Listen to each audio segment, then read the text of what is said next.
Medicare doesn't cover loneliness, and a healthy 401k doesn't guarantee you'll feel useful when the calendar goes blank.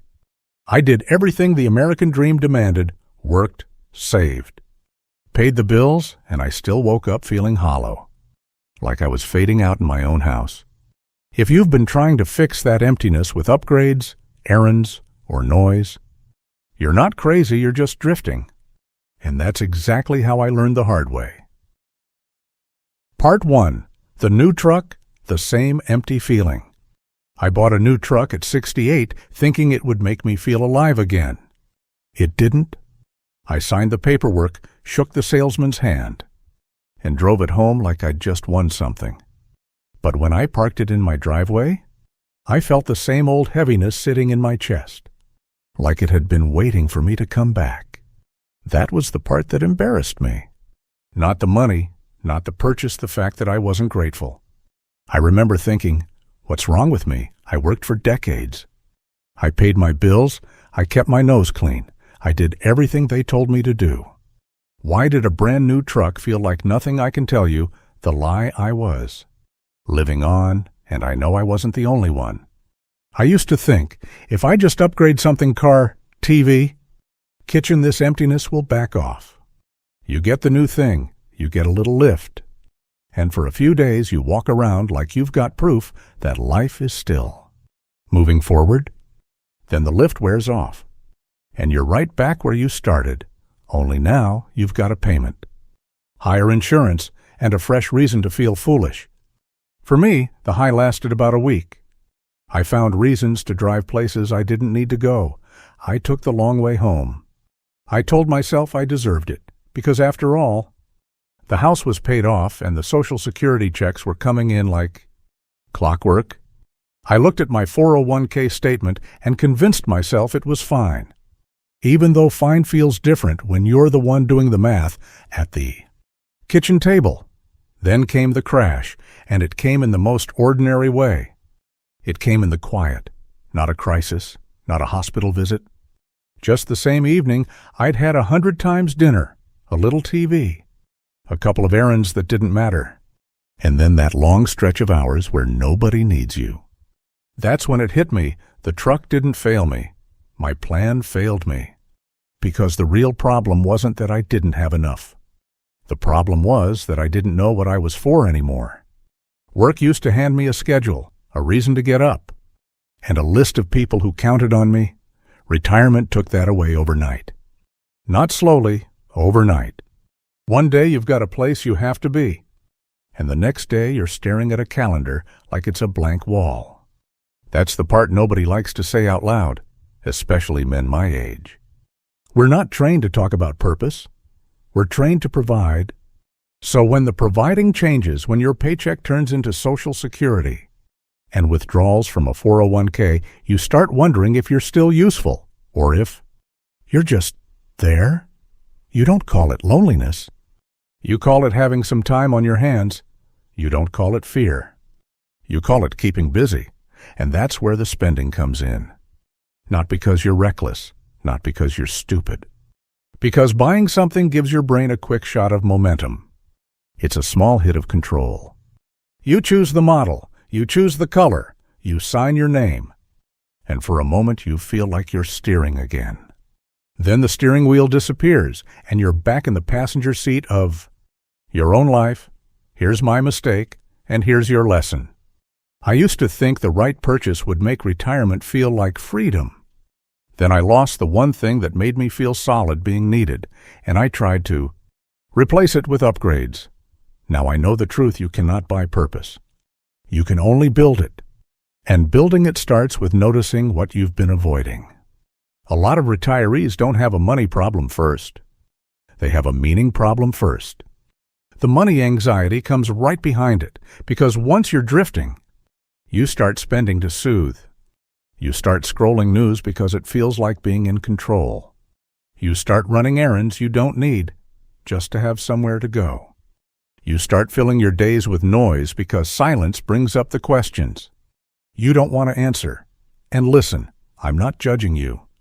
I'm talking to you like I wish someone had talked to me. I'm telling you this because I've watched good people, people who did everything right, slowly shrink in retirement. Not because they didn't have enough money, but because they didn't have enough structure and connection. They started to feel invisible. And invisible people make decisions they don't even recognize as decisions. This is why the truck story matters. It's not about trucks. It's about the moment you realize you can have the reward and still feel hollow. That hollow feeling isn't proof that you failed. It's proof that you're human and that your life needs something different now. So here's what I want you to do tonight. It will take 60 seconds and it costs $0. Get a piece of paper. Not your phone, paper. Write one sentence and don't polish it. Write it ugly and honest. Finish this line: I keep reaching for noise, errands, or purchases because I'm trying to avoid must. That blank is your real problem. It might be fear about money. It might be fear about health. It might be grief. It might be the fact that you don't feel needed anymore. It might be the fact that your kids don't call much, and you don't know what to do with that pain. Whatever it is, you don't fix it by buying something else. You fix it by facing it in small doses, on purpose, before it grows fangs. And the next step after you write that sentence is not a big life overhaul. It's not joining 10 clubs or reinventing yourself at 70. The next step is learning to sit with 5 quiet minutes in the morning, without running, without turning on the TV, without grabbing your phone like a life raft. Because if you can handle 5 quiet minutes, you can start handling your life again. Part 2. 5 quiet minutes in the morning. What's the first thing you reach for in the morning? Your phone. Or your life, be honest. A lot of us wake up, feel that empty quiet for half a second. And then we grab something to drown it out. The remote, the news, the email, the scrolling, anything but silence. Retirement makes this worse, not better. When you were working, the morning had a built-in purpose. You had a time clock, a commute, a boss, a reason to move. Now you wake up and the day just sits there, wide open, like it's waiting to see what kind of man you're going to be. That openness sounds like freedom, but for a lot of people it feels like a threat. Here's what it looks like in real life. The Social Security deposit hits your account. You check it like you're checking your pulse. And then you start doing mental math. Groceries are up. Gas is up. The copay is due.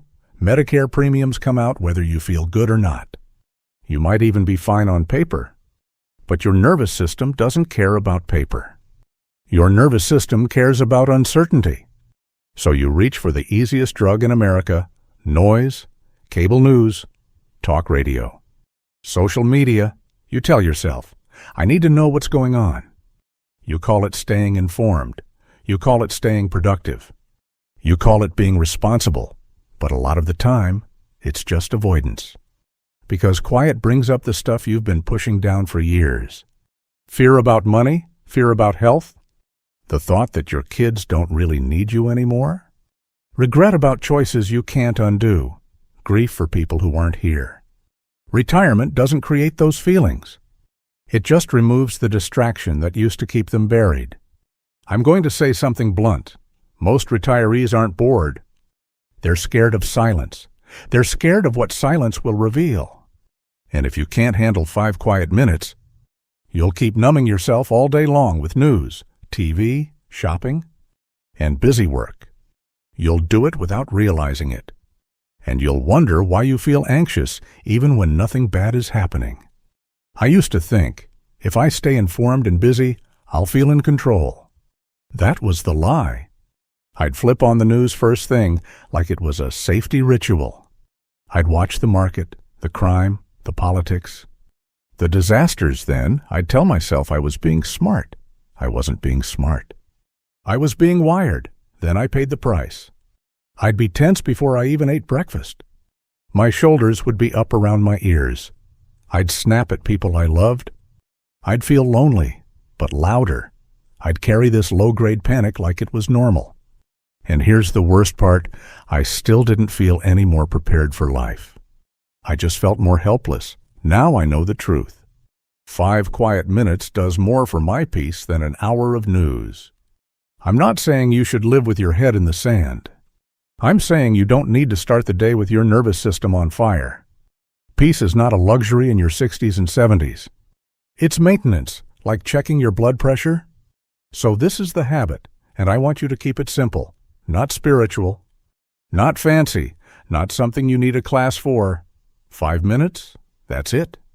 Set a timer for 5 minutes. Use a kitchen timer if you want. Leave your phone out of reach. No TV, no email, no headlines. Sit down in a chair like a grown adult who can handle his own mind for 5 minutes. Then do 2 things.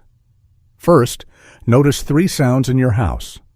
Maybe it's the refrigerator humming, the air conditioner clicking, the water running, the floor creaking, the dog moving around. Just pick 3. That's all? You're not trying to become a monk. You're trying to prove to yourself that you can be here. Second, name 1 feeling without fixing it. 1, not a story. Not a long explanation, just a feeling. I feel tight. I feel worried. I feel sad. I feel numb. Whatever it is, say it to yourself like you're reading a weather report. No shame, no argument. You don't have to solve anything in those 5 minutes. You just have to stop running. Now, I'm going to warn you because if nobody warns you, you'll quit and tell yourself it didn't work. The first time you do this, you might feel restless. You might feel irritated. You might even feel a little panicky, like your skin doesn't fit right. That doesn't mean you're broken. It means you've been living on distraction for a long time, and your brain doesn't like withdrawal. If you start feeling wired, don't try to muscle through with willpower. Do something simple. Put 1 hand on your chest and take 3 slow breaths. Not dramatic breaths, just slow. Then remind yourself, I am safe in this chair. I don't have to fix my life in the next 5 minutes.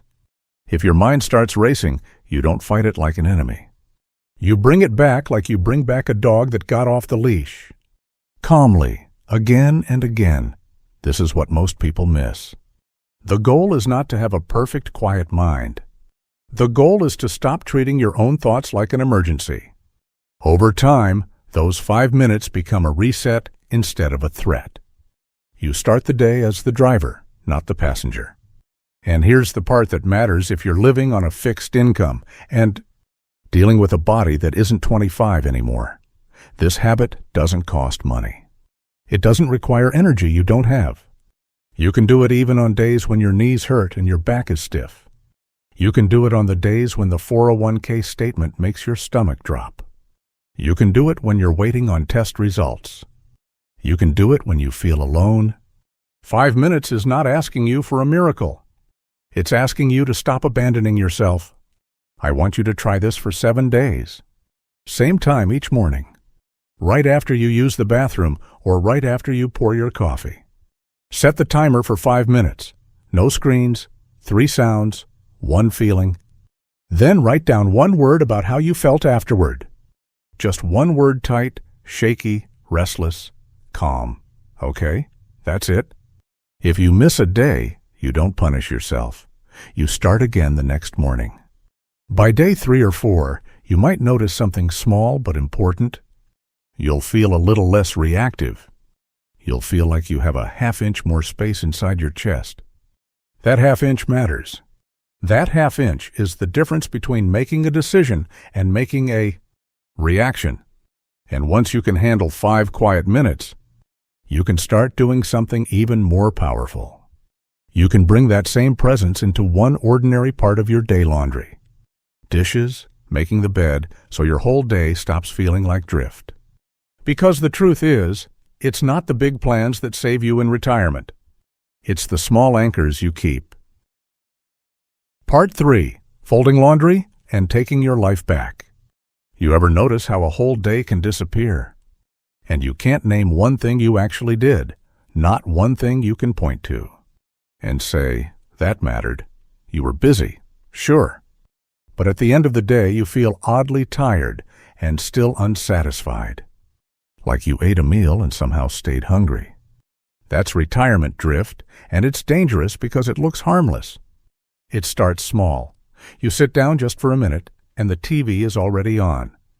The phone is already in your hand. You're half watching cable news, half scrolling, half thinking about the grocery bill, the copay, the prescription refill, the next Social Security deposit. Then you get up and do a little something, half a chore, half an errand, and you come back to the couch like you earned it. By dinner, you've been moving all day. But you haven't been present for any of it. You don't feel rested. You don't feel accomplished. You feel scattered. And the quiet part, the part nobody admits, is the shame. The feeling that you're behind in your own life. The feeling that you're wasting time you used to beg for. I know that shame. I lived in it for a while.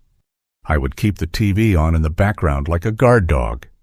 Because silence made me uncomfortable, I told myself it was company. It wasn't company. It was noise. I told myself I was staying informed. Most days I was just staying numb. Here's my mistake, and here's your lesson. I used to think, if I keep the TV on and stay busy, I won't feel the emptiness. That was the lie. Then I paid for it. I ended up more scattered, more anxious, and more ashamed, because nothing I did felt complete. Now I know the truth. Doing one small thing fully on purpose gave me my footing back. Let me make this practical, because that's what you need at our age. You don't need a pep talk. You need a handle. For me, that handle was laundry. Laundry is not glamorous. Nobody claps when you fold a towel. But that's exactly why it works. It's honest work. It's right in front of you. And it gives you a chance to practice something retirement doesn't hand you. Any more structure? Here's the habit. Pick one small chore. Laundry is good. Dishes work too. Making the bed works. It doesn't matter which one, as long as it's small and it's yours. Then do one thing that will feel weird at first. Turn off the TV for 10 minutes. 10, not an hour. You're not trying to become a different person. You're just trying to stop splitting your attention into pieces until there's nothing left of you. Set a timer for 10 minutes if you need to. The timer matters because it shuts down the excuse making. Your brain will say, "This is stupid," or "I'll do it later." Or "I need the news on." The timer's you saying, "No, I'm doing this now." Now fold the laundry all the way through. No multitasking. No phone in your hand. "No, I'll just check this real quick." You fold. You stack. You put it away if you can.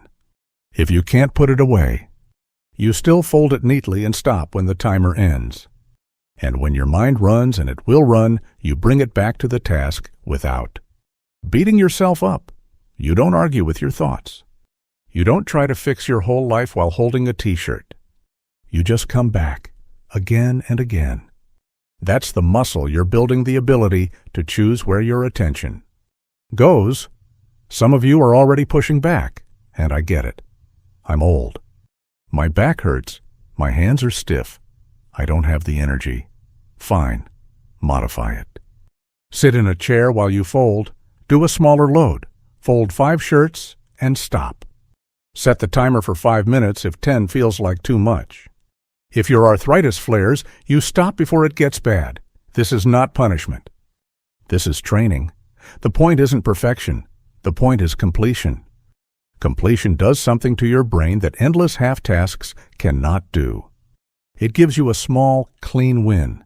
It gives you a moment of control. It says, I can still run my own life, even if it's just for 10 minutes.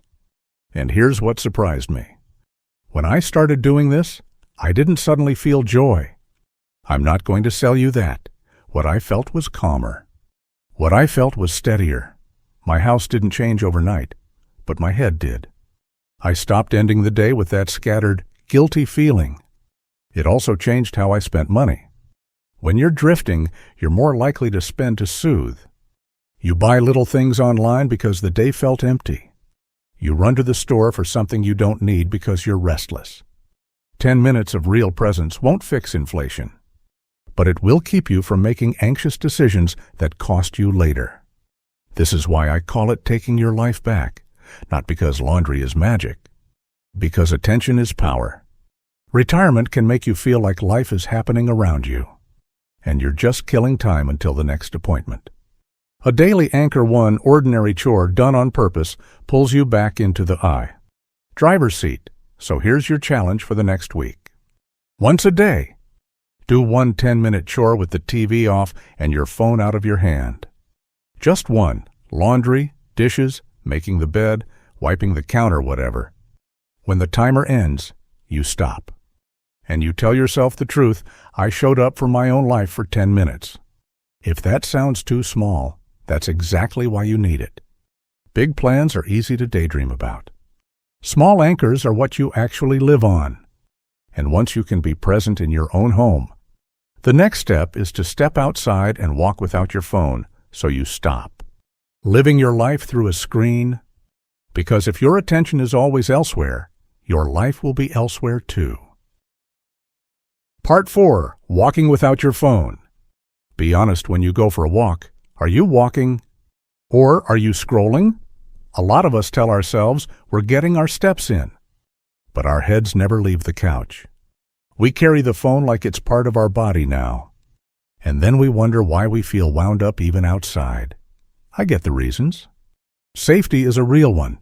At our age, falling is not a joke. Some of you live alone. Some of you have bad knees or a balance issue. Some of you live in neighborhoods where you don't feel comfortable. And some of you just don't want to be bored. So you bring the phone for company. That all sounds reasonable. But here's the truth: your phone isn't just a device, it's a leash. If you bring it on every walk, you're not really walking, you're dragging your worries with you. You don't get peace. You just relocate your stress from the couch to the sidewalk. This is what it looks like. You step outside and you're still tied to cable news in your head. You're still tied to the market, even if you don't day trade. You check your 401k because it dipped again and you want to see where you stand.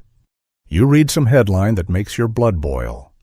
And now your walk is powered by anger instead of air. You get a text from your kid that says, "Busy, talk later." And now you're walking with a knot in your gut. You remember a doctor appointment, a copay, a prescription refill. And suddenly your walk turns into a moving worry session. I used to do this, and I had a perfect excuse. I told myself, if I keep my phone with me, I'm safer and more in control. That was the lie. The pain was that I stayed keyed up, distracted, and anxious. The walk didn't help. It didn't lower the noise. It fed the noise. I could walk a mile and still feel like my mind had been in a fight. Now I know the truth.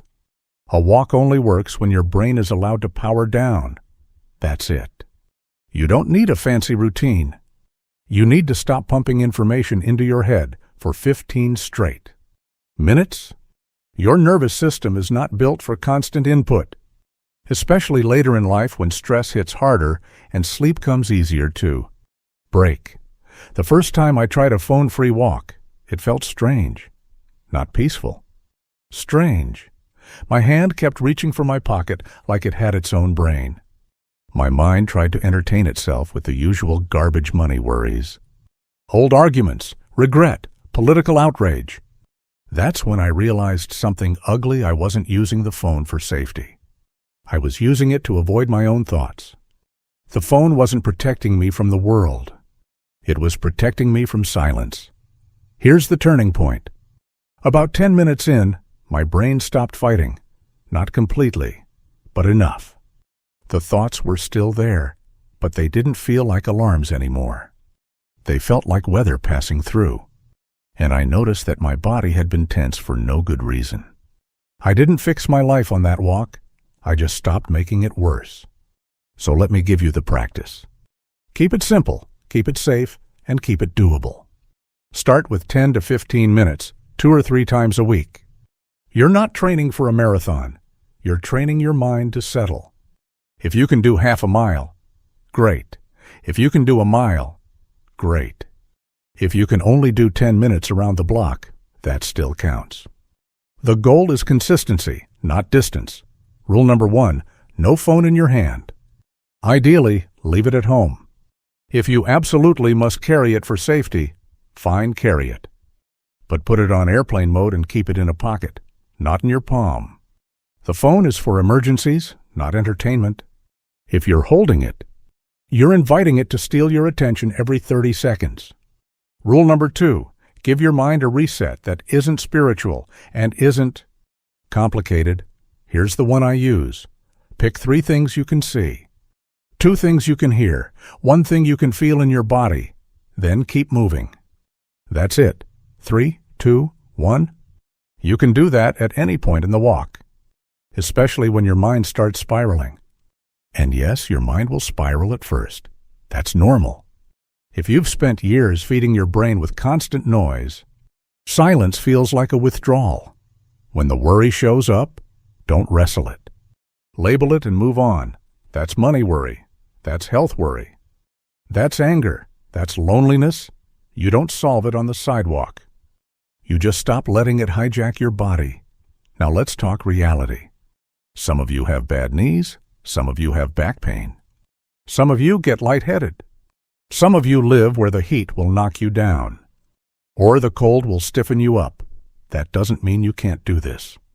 It means you adapt it. If your knees are rough, shorten the walk. If your balance is shaky, walk in daylight and stay on flat ground. If your neighborhood doesn't feel safe, walk at the indoor mall. Plenty of seniors do it, and there's no shame in that. If you've got a neighbor you trust, walk together. If you're worried about falling, bring ID. And consider a simple medical alert device. That's not paranoia. That's planning. The point is not to prove something. The point is to give your brain a break so your body can stop living in fight or flight. Because here's what happens when you do this consistently. You get fewer spirals, you sleep a little better, you snap less, you make better decisions, and yes, that includes money decisions.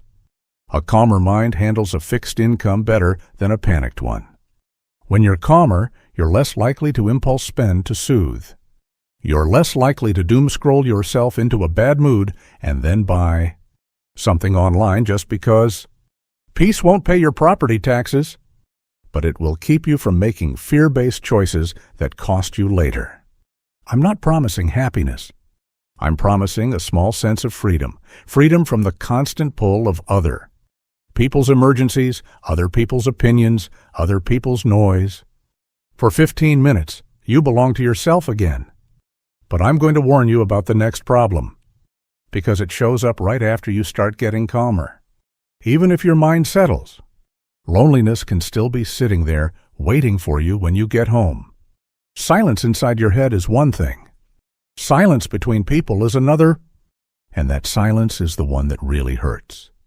That's why the next step after a quiet walk is not another self-improvement trick. The next step is reaching out to one person, one unexpected phone call, because the strongest medicine at our age isn't in your pocket.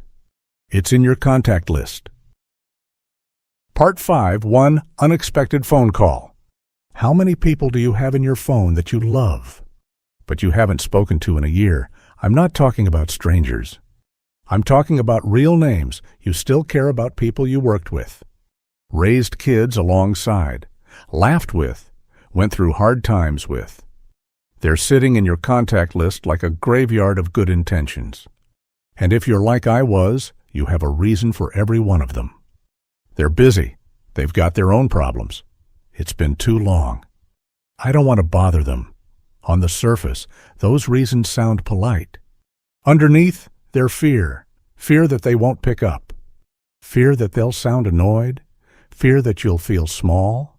Fear that you'll come off pathetic. Fear that you'll realize you've become an afterthought. Most of us would rather sit in loneliness we can control than risk rejection. We can't. Let me say the hard truth out loud. Loneliness in your 60s and 70s isn't always dramatic. It's quiet and logical, and that's why it's dangerous. You tell yourself a story that sounds reasonable, and the months slide by. Then one day you realize you went a whole week without a real conversation, and you don't even know how it happened. I used to believe the lie, if they care, they'll call. That was my pride talking, dressed up as dignity. Then I lived the pain. Weeks turned into months. Months turned into years. And I got used to being alone. That's the part nobody warns you about. You don't just get lonely. You adjust to it. You shrink your life to fit the silence, and you call it peace. Now I know the truth. Pride keeps you lonely. One call can change the whole day. Not because it fixes everything, but because it reminds you that you're still here. You still have a voice. You still belong somewhere outside your own head. And don't tell me money is the reason you don't connect. I've lived on a tight month. I've watched the grocery total like it was a final exam. I've stared at a 401k statement and felt my stomach drop. But a phone call costs $0. Social Security checks don't buy companionship. A paid-off house doesn't speak back. Your 401k will not call you on your birthday. This is what makes aging in America tricky. Your kids might live 2 states away. Your friends might have moved to Florida or Arizona. People are working longer, and their schedules are packed. Time zones get in the way, travel gets expensive, but the phone still works. And most of the time, the only thing stopping you is that you don't want to feel like you need anybody. I'm going to tell you about the call that broke my own pattern. The name was Mike. We weren't best friends in the storybook sense. We were the kind of friends you get when you work hard years together and life piles up on both sides. We used to talk all the time, then retirement happened, and someday started doing the talking for us. I stared at Mike's name for a long time before I hit the button. I told myself all the usual junk. It's been too long. He's probably busy. What would I even say? The truth was simpler. I was afraid he'd make me feel like I didn't matter anymore. I called anyway. My hand was tight on the phone like I was about to get bad news. It rang a few times, and I almost hung up. Then he picked up, and the first thing he said was, "Well, I'll be damned." Not angry, not annoyed, just surprised, in a good way. The conversation was ordinary, and that's what made it powerful. We didn't solve the world. We talked about the stuff people our age actually talk about: knees, back pain, doctor appointments, a prescription that got switched and messed everything up for a week, grocery prices, a grandkid doing something hilarious, a small failure in the garden, the way retirement messes with your sense of time, and somewhere in the middle of that ordinary talk, I felt something I hadn't felt in a while: relief. Not fireworks. Relief. Like my chest wasn't carrying the whole weight of my life by itself anymore. After we hung up, I sat there and felt almost stupid. Not because I called, but because I waited so long. I could have had 100 conversations like that over the years. But I kept choosing silence because it felt safer. That's the trap. Silence feels safer until it becomes your whole world. Now listen, I know some of you are thinking, my situation isn't like yours. Maybe you lost a spouse. Maybe your family relationships are strained. Maybe you're the one who always reached out and got nothing back. And you're tired of trying. I'm not here to tell you to beg for love. I'm here to tell you to stop disappearing. There is a difference between reaching out and chasing. One phone call is not chasing. One message is not begging. It's you acting like you're still alive. Here's a script you can use if you don't know what to say. 2 sentences. No apology tour, no long explanation. You say, "Hey, I was thinking about you today. No big reason. I just wanted to hear your voice." Then you stop talking and let them answer. If they pick up and it's awkward for a moment, let it be awkward. Awkward doesn't kill you. Awkward is just 2 people remembering how to be human again. If they don't pick up, you leave a voicemail that's 20 seconds. Same words. No guilt, no pressure. Then you move on to the next person the next day. That's the plan, and it's simple. 1 touch a day for 7 days. A touch can be a call. It can be a text. It can be a short voicemail. It can be a message that says, "Just checking on you." Put it on your calendar like a medication reminder. Because loneliness is not a personality flaw. It's a health issue. And like any health issue, it gets worse when you ignore it. If calling feels too hard, start smaller. Send one text today. Tomorrow, send another. On day 3, leave a voicemail. You're not trying to become the most social person on earth. You're trying to break the spell of isolation. And here's what you'll notice once you start doing it. The urge to chase more gets quieter. The urge to buy something to feel better gets weaker. Because the hole you've been trying to fill with stuff was never a stuff hole. It was a meaning hole. It was a connection hole. That's what we're moving toward next. Once you reconnect, even a little, you start redefining what rich actually means at this age, not in dollars, not in square footage, in enough, in steadiness, in the kind of life that doesn't need constant distraction to feel bearable. Part 6, the enough list. How can you have a roof over your head, a check coming in, and still feel like you're one step from disaster? If that question hits you in the gut, you're not alone. I've met plenty of retirees who are okay on paper and still live like the floor could drop out any minute. That's what a lack mindset does. It turns your life into a permanent emergency, even when nothing is on fire. You can have the basics covered and still feel poor, because poor isn't always a number. Sometimes it's a nervous system that never learned how to feel safe. Here's the loop, and you'll recognize it. You compare yourself to other people. Maybe your neighbor has a new SUV, or their kitchen looks like a magazine. And you start thinking, did I mess up?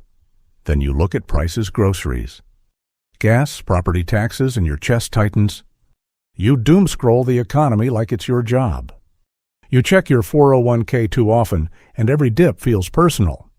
Then you buy something small to feel better, something you don't need, and afterward you feel guilty because you're supposed to be careful at this age. That guilt is heavy. It's not just about the money. It's the feeling that you're supposed to have it figured out by now. You're supposed to be past this. And yet, there you are, standing in a store doing mental math. Or sitting at the kitchen table thinking about Medicare premiums, co-pays, prescription costs, and whether one bad medical year could wipe out the peace you fought for. I used to think I'd feel safe once I hit a certain number. That was the lie. I had a finish line in my head if the account gets here. If the house is paid off, if the car is reliable, then I can finally relax. Then life happened, like it always does. Prices went up. Health changed. The number moved. The finish line backed up like it was on wheels. The pain was that I kept chasing and kept worrying. And I still couldn't sleep. I could have a decent month and still feel behind. I could have a steady Social Security deposit and still feel like I was one. Surprise bill away from shame. I wasn't living. I was bracing. Now I know the truth.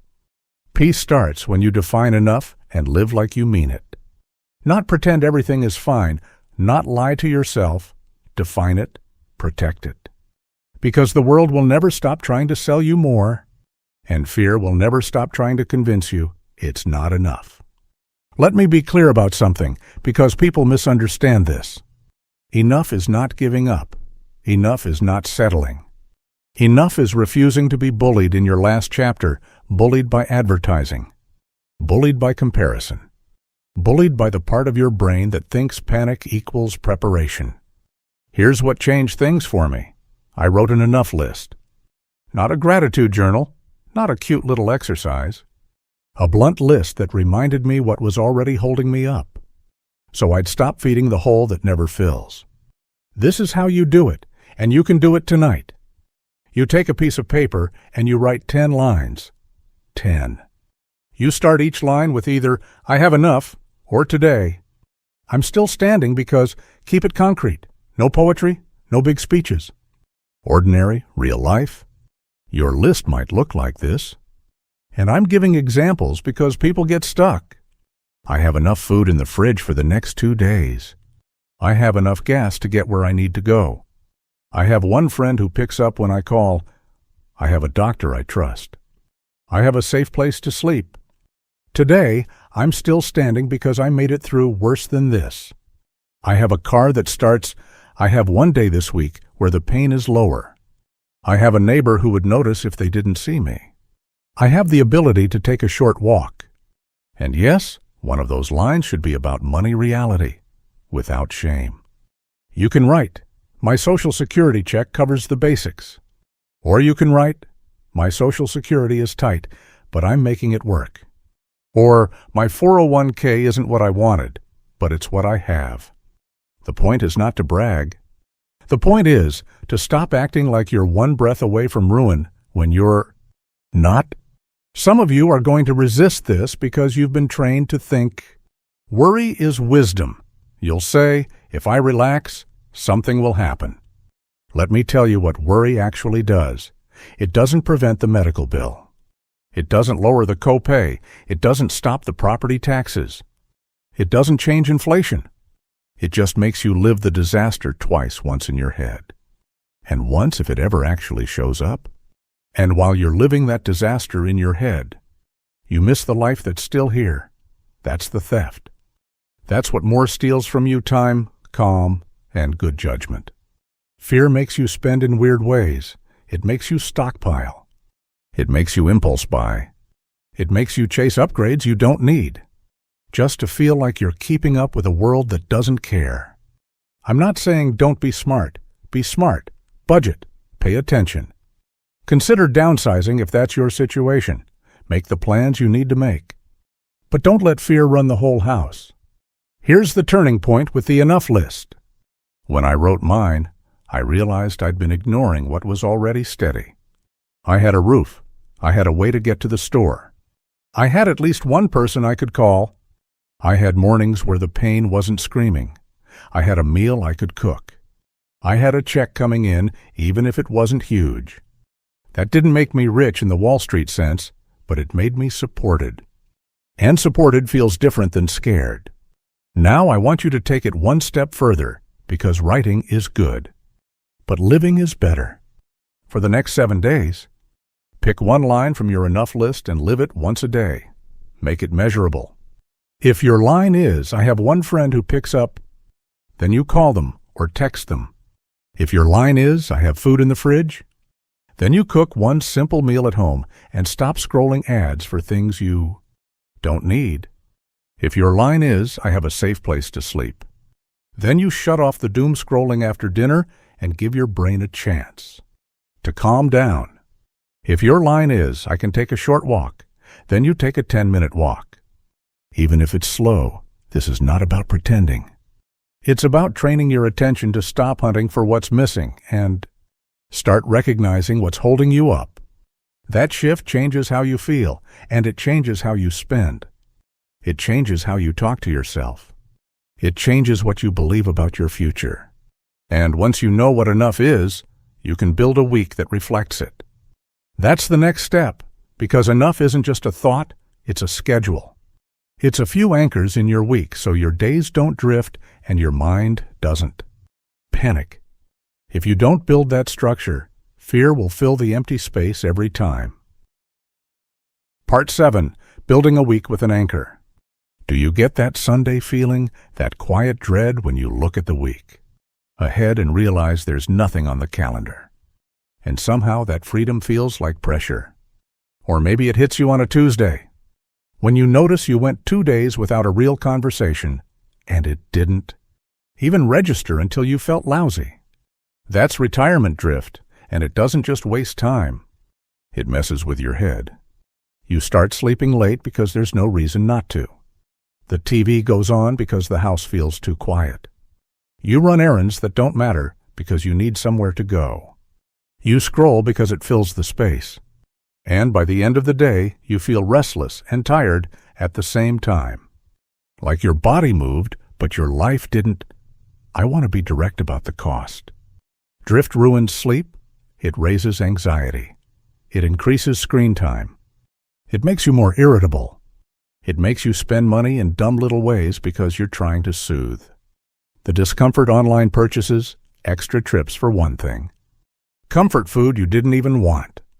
And it feeds the worst feeling of all at our age, uselessness. A lot of seniors don't say I feel useless. They say, I'm just killing time. But killing time is a dangerous habit when time is the one thing you can't earn back. Here's my mistake, and here's your lesson. I used to think retirement freedom meant no schedule. That was the lie. Then I lived the pain. My days blurred, my mood dropped, and I started feeling invisible. Like the world could spin without me and not even notice. Now I know the truth. A simple plan is not a cage. It's an anchor. If you don't design your week, something else will design it for you. Cable news will design it. Anxiety will design it. Random errands will design it. And you'll wonder why you feel like you're drifting at sea in your own home. So I built a simple week, not a perfect week, not an ambitious week. A week that fits a 60, 70, even 80-year-old body and budget. A week that doesn't cost money. A week that keeps me from spiraling. I call it the 3-anchor week. 3 anchors. That's it. Stillness, body, people. Anchor 1 is stillness. 5 minutes every morning, no phone and no TV. You already know this. It's not meditation. It's not spirituality. It's a nervous system reset. Because if you start your day with headlines and outrage, you spend the whole day in reaction mode. 5 minutes of quiet is you taking the steering wheel back before the world grabs it. Anchor 2 is body. 2 or 3 walks per week, 10 to 20 minutes. You can measure it in minutes, or you can measure it in distance half a mile to a mile, depending on your knees and your balance. This is not about looking good in a mirror. This is about joints, circulation, mood, and sleep. When your body doesn't move, your mind gets louder. When your body moves a little, your mind calms down a little. That's the deal. Anchor 3 is people. Minimum 3 touches per week. A touch is a call, a text, a coffee, a quick check-in. 3 touches is not a big social life. It's basic human maintenance. And if you can manage 1 deeper connection once a week, lunch with someone, a long phone call, sitting at the diner on Main Street with a friend, then you're doing better than most people who claim they're fine. These anchors matter because they solve the real problems of retirement. Stillness calms your nervous system.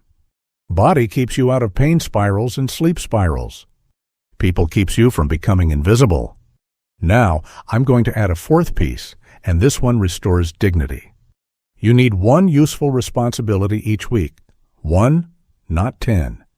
1 thing that makes you feel needed again, in a healthy way. This is where a lot of folks push back. I worked my whole life. I'm done. I understand, but being done and being needed are not the same thing. You can be done with the grind and still need a role. A role is what keeps your mind from turning inward all day. Your useful responsibility could be 2 hours volunteering at a church pantry. It could be helping at the library. It could be showing up at the VFW hall once a week. It could be checking on an older neighbor. It could be driving someone to a Medicare appointment. It could be watching the grandkids on a set day so your son or daughter can breathe. The point is not to be exploited. The point is to have 1 place where your presence matters. And yes, this ties to money too. When you have structure, you spend differently. When your week has anchors, you're less likely to panic about your 401k dips. You're less likely to doom scroll inflation and talk yourself into a bad mood. You still pay attention to your budget property taxes, grocery total, gas prices in dollars, co-pays, prescriptions, but you stop treating every day like a crisis. Now I'm going to make this easy. I want you to write a fridge note. Paper, not a phone app. Tape it to the fridge where you can't ignore it. Here's the exact 7-day plan. Copy it as is, then adjust it to your life. 7 mornings, 5 quiet minutes, no TV, no phone. You sit and you breathe and you name 1 feeling without fixing it. 3 days, a 15 to 20-minute walk. If the weather is bad, do a mall walk. If your neighborhood feels unsafe, walk at a community center or somewhere public in daylight. If your knees are rough, do 10 minutes and stop. The rule is movement, not suffering. 3 contacts, 1 call or text each. Pick the names ahead of time. Write them down, Mike, Carol, Linda, Robert, whoever is real for you. Don't leave it vague. Vague plans die fast.